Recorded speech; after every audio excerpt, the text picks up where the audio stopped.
Queridas amigas y amigas, en este programa que vamos a ver ahora, el activista por la libertad de Cuba, Pedro Corso, nos habla qué va a pasar, nos dice qué va a pasar con Cuba en lo sucesivo. Y los que les guste este programa, por favor, conéctense a nuestro canal.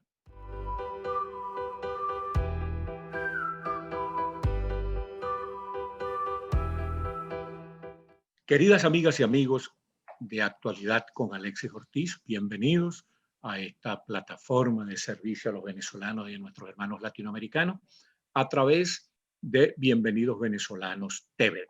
Hoy vamos a conversar con un cubano de mucha resiedumbre como luchador por la libertad, Pedro Corso, fundador y hoy en día directivo del Instituto de la Memoria Histórica Cubana contra el Totalitarismo, y vamos a hablar sobre el recrudecimiento, la escalada en las últimas semanas de la represión en Cuba. Bienvenido, Pedro. Gracias, Alexis. Gracias por esta invitación. Me encanta compartir con tu público y poder establecer este diálogo en el cual ambos siempre aprendemos.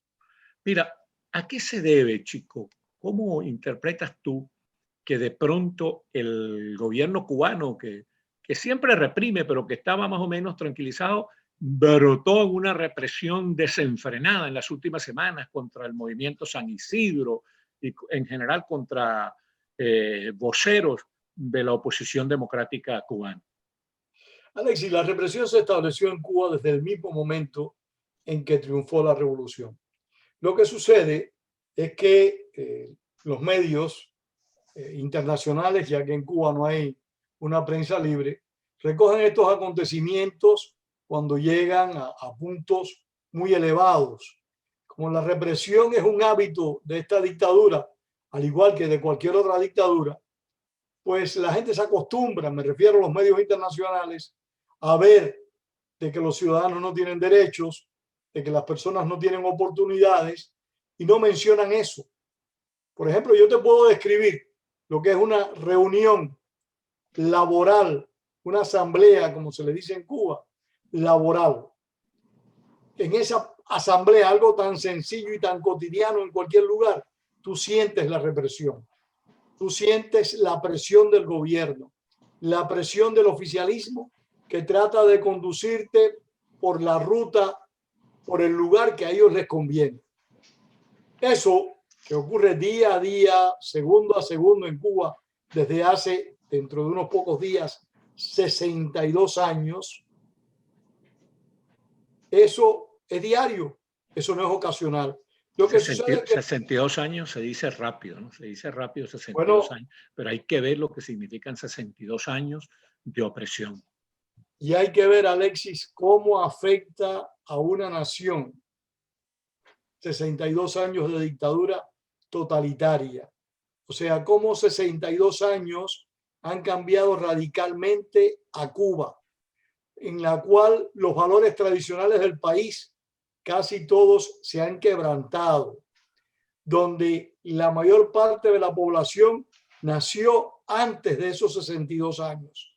La mayor parte de la población nunca vivió ni conoció la libertad. Nació después. Nunca conoció ni la libertad ni los derechos humanos. Esta es una situación realmente trágica que va a merecer una campaña educativa muy amplia, muy profunda el día, porque estoy convencido que eso va a ocurrir el día que el castrismo termine. Sí, porque hay una cosa, Pedro, que tú y yo lo hemos conversado y que yo le he dicho en mis libros y en mis artículos, y es que el comunismo no conduce sino a la ruina política y económica, pero lo más grave es que conduce también a una situación de ruina moral. Una ruina moral muy profunda, porque lo primero que te causa en el ciudadano es la desesperanza. Esto no tiene arreglo, aquí no hay cambio. ¿Qué yo voy a hacer? Cuando yo salí de la cárcel, me pusieron a trabajar de ayudante de mecánica en un taller de autos y batería en la ciudad de Santa Clara, de la cual soy natural. Y recuerdo que un excelente amigo después, en este momento no éramos amigos, nos habíamos acabado de conocer. Él me preguntó, se me acercó y me preguntó muy bajito, porque ese es un tema en Cuba tabú. Me dijo, oye, cubano, no te pongas bravo. pero es verdad que tú estuviste preso. Le dije, sí. Pero tú estás loco. ¿Para qué te vas a meter en política? No vale la pena. Eso es un problema de los que mandan hoy y de los que van a mandar mañana. La política no es asunto de nosotros. Y esa desesperanza, eso fue en los años 70, ya había cundido ampliamente por el país. Por suerte, hay personas que no han perdido la esperanza, no han perdido la confianza, y 62 años después, más de 22.000 días después de haber Castro llegado al poder, todavía hay prisioneros políticos en Cuba y hay hombres y mujeres como estos que en San Isidro protestaron hace unos días, protestando y demandando respeto a su dignidad humana. Esa gente de San Isidro, explícanos, porque este tipo de programas que hacemos en Bienvenidos Venezolanos TV, por su condición de programas digitales, de programas virtuales, ruedan por todo el mundo, sobre todo por las 60 ciudades del planeta donde están desperdigados los venezolanos. Entonces vamos a explicarles un poco cómo fue la cuestión del movimiento San Isidro. Mira, esto es un grupo de intelectuales cubanos jóvenes, contestatarios, que nunca se han plegado a la dictadura, que constantemente han reclamado sus derechos y sus espacios. Algunos estuvieron en posiciones radicales desde el principio, otros se fueron radicalizando con el tiempo. Pero lo que sí es una realidad es que el gobierno nunca ha dejado de reprimirlos. Y eso es algo que vale la pena destacar. No importa la represión, no importa la agresión de la dictadura, hay jóvenes en la isla, jóvenes independientes, jóvenes con criterios libres que no cesan de decir lo que piensan, que no cesan de buscar diferentes vías, diferentes medios para expresar sus ideas y sus puntos de vista. Y en San Isidro ocurrió eso. Y publicó un artículo, perdona la atención a mí mismo, publiqué un artículo recientemente en el Nuevo Herald y en otros medios, como 21, un medio venezolano del cual me honro mucho en colaborar, en el cual hacía mención de que un grupo de intelectuales cubanos se plegaron a la dictadura desde el principio, pero que siempre ha existido un número importante de intelectuales que no han aceptado la dictadura, y esa demostración se aprecia una vez más en San Isidro. Se aprecia con las fuertes protestas que se han establecido en Cuba en numerosos lugares en contra de los decretos oficialistas que tratan de controlar más la libertad cultural. Eso en Cuba ocurrió, ha ocurrido siempre. Nunca ha dejado de existir grupos, personalidades que rechazan la dictadura y que reclaman espacios públicos. Sí, es que verdad lo que tú dices, ¿no? Que eso tiene sus antecedentes de gente heroica que vivió para la libertad de Cuba durante todo. Nos podemos remontar, mira, a hombres como Jorge Valls Arango, ya fallecido, al insigne poeta Ángel Cuadra. Son dos hombres que desde la década del 60 culturalmente enfrentaron la dictadura de los Castro. Y podría mencionarte un sinfín. No, yo mientras tú hablabas, yo estaba anotando aquí unos nombres que me fui acordando: Joanny Sánchez, Osvaldo Payá, Marta Beatriz Roque, Oscar Elías Bisset, Eberto Padilla, el poeta Arena, ¿cómo se llamaba el escritor? Reinaldo Arena. Reinaldo Arena, un escritor de primera línea, que no ha sido suficientemente reconocido en Latinoamérica, porque realmente que es un escritor de alto vuelo. Citan el comandante Hubert Matos, que muy temprano se dio cuenta de que la revolución era un timo. La protesta, la primera protesta de dimensión nacional, me atrevería a decir, que tiene lugar en Cuba es intelectual. Es una carta que le hace el comandante Hubert Matos al dictador Fidel Castro denunciando la penetración del comunismo en las Fuerzas Armadas. No fue un levantamiento armado, fue una protesta intelectual que la hizo Hubert Matos. Pero Fidel Castro no perdió tiempo.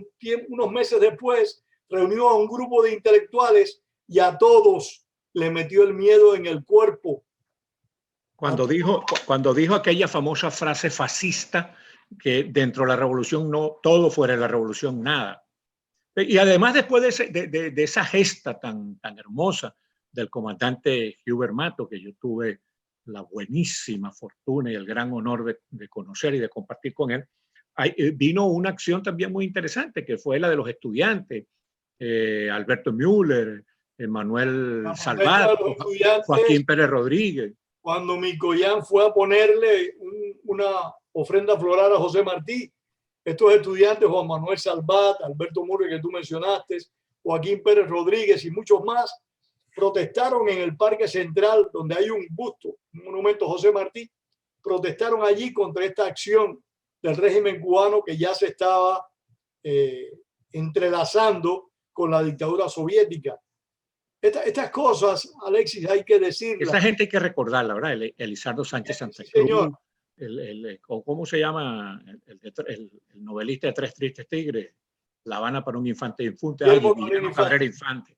Exactamente. Ahora, una cosa que a mí me impresionó, porque tú lo escribiste en tu columna Nuevos Herald, es la emoción que te había producido el gesto heroico de la joven Ileana Hernández, que se parece mucho al del muchacho que se enfrentó a los tanques chinos en la plaza de Tiananmen en 1900. Mucho al de Jean Palach que tú mencionas. En la plaza en Praga. Sí. Son gestos que realmente pasan a la historia, porque nadie conoce las consecuencias de los mismos, pero quienes lo ejecutan tienen el valor y la entereza moral para retar grandes poderes como son estos gobiernos totalitarios y enfrentarlos. Y lo que hizo esta joven Ileana Hernández demandaba mucho coraje, porque ella, nadie sabía, ninguna persona conocía cómo iba a reaccionar la dictadura. Y esta mujer, con un coraje realmente notable, se paró en el medio de la calle y le reclamó a la dictadura respeto a sus derechos. Y eso hay que tenerlo en cuenta. Eso hay que repetirlo constantemente. La gente que tiene valor en cualquier lugar del mundo para reclamar sus oportunidades de una vida libre y con dignidad. Hay una frase de Martí que tú la repites mucho, que dice que que la dignidad de una persona engloba la dignidad de todos los que no se atreven. Cuando le falta el decoro a muchos hombres, hay un hombre que tiene el decoro de todos los demás. Eso, pues en este caso fue una mujer, Ileana Hernández. En este caso fue una mujer. En este caso fue una mujer. Pero esto se viene repitiendo en la historia de nuestros países de una manera continua contra todos los gobiernos de fuerza. Y es que siempre hay personas que asumen el liderazgo necesario para demandar los espacios que merecen y que requieren. Ahora fíjate tú, Pedro Corzo, gran activista por la libertad de Cuba. Pedro, hay gente que dice que el desenfreno de la represión en Cuba, este recrudecimiento tan brutal de la represión en las últimas semanas, expresa más que todo un miedo del gobierno dictatorial. El fracaso de ellos ha sido tan ruinoso que ya, por lo menos económicamente, no se pueden sostener. Necesitan el amparo de Cuba, de Europa, para poder sobrevivir una vez que perdieron la ventaja que tenían de que el castrochavismo los mantenía, los apoyaba. ¿Tú crees que sea miedo lo que se nota en esa represión tan brutal? Yo creo que hay una mezcla de muchos sentimientos y de numerosas realidades. Hay miedo, pero también hay agotamiento. Fidel Castro lo dijo, si no me equivoco, en el año 2010. El modelo político cubano no servía ni para los mismos cubanos. Y es que el régimen cubano se agotó.